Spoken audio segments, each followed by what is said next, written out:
না না, তুমি দিবানি একটা গুড়া কিনা, আমরা দুই ভাইয়ের গুড়া দৌড়ানির স্বাদ মিঠাইয়া দিবানি।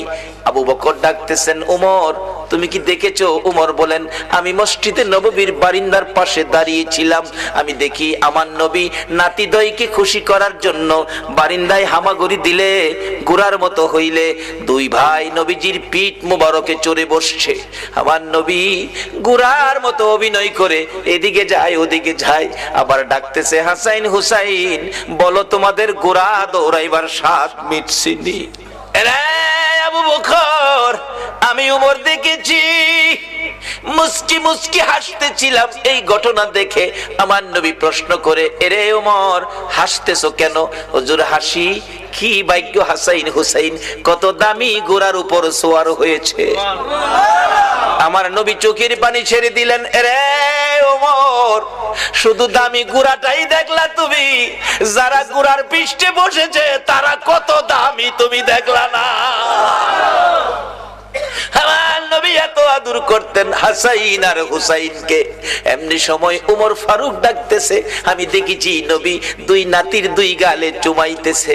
খুশি হইছো নি নাতি? তোমরা দুইজন ঘোড়া দৌড়ানোর স্বাদ মিটছেনি? ও আবু বকর, আমার মন কয় এই দুই নাতি হাসাইন হুসাইন যদি না না না না কইয়া ডাকে রে, আমার নবী সব ভুলে যাবে। না না না ডাকে জবাব দিয়ে মাথা উঠাবেন। মদিনায় চলে গেলেন, খবর পৌঁছে দিলেন আলীর কাছে, আলী রে পাওয়া গেছে রে নবী রে। নবী উম্মতের মায়ায় কান্দে, মাথা উঠায় না। কার মায়ায় কান্দে? কার মায়ায়? কিন্তু আমরা কি করলাম নবীর জন্য? আমরা কি করলাম? আজকে আজ থেকে একটা আদর্শ বাড়িতে নেন, তাহলে নবীর কান্না সার্থক, আমাদের জীবন ধন্য। বাবারা রাত 2 ঘন্টা হয়ে গেছে, কষ্ট হইতেছে আপনাদের? মাপ পাবেন কিভাবে, স্বপ্ন দেখবেন কিভাবে, এটাই হবে আমার শেষ কথা। যাইতেছি পিছনে। দুইজন খুশি করার জন্য নবী এই অভিনয়টুকুন করেছেন। ওমর বলেন, এই দুইজনে ডাকলে শুনবো। হযরত আলী বাড়ির ভিতরে খবর দিলেন, ফাতেমা 3 দিন পর্যন্ত কাঁদছো, আর কাঁদতে হবে না।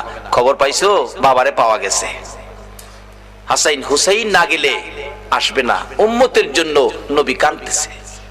মা ফাতেমা 2টা সন্তান লইয়া গো বাবার মাতার পাশে হাজির। ফাতেমা 2টা হাত বাড়াইছে, মাবুদ গো আমার এতিম বাবা আর কত কাঁদবে উম্মতের জন্য। বাবা কাঁদতে হবে না, উম্মতের ব্যথায় 3 দিন পর্যন্ত কাঁদলা গো বাবা। আমি ফাতেমা রে, ও তুমি বুইলা গেছো গো। সমস্ত পৃথিবীর মানুষ বলতে পারো গো বাবা, আমি ফাতেমারে তো ভুলার কথা না গো বাবা। বাবা গো উম্মতের মায়াই বুঝি ফাতেমার কথাও ভুলে গেছো বাবা, আর কাঁদতে হবে না। আমি ফাতেমা কথা দিলাম আপনার উম্মতের জন্য, আমি ফাতেমার তামাম জিন্দেগীর নেকি আমি দান করে দিলাম। রে মা বোনেরা, তোমাদের জান্নাতি মহিলাদের সর্দারিনী জীবনের সব নেকি যদি তোমার আমার জন্য দান করে, এই ফাতেমার জীবনী কিনা ঘরে নেওয়া মহিলাদের দরকার আছে কিনা? এটা নিত না তো।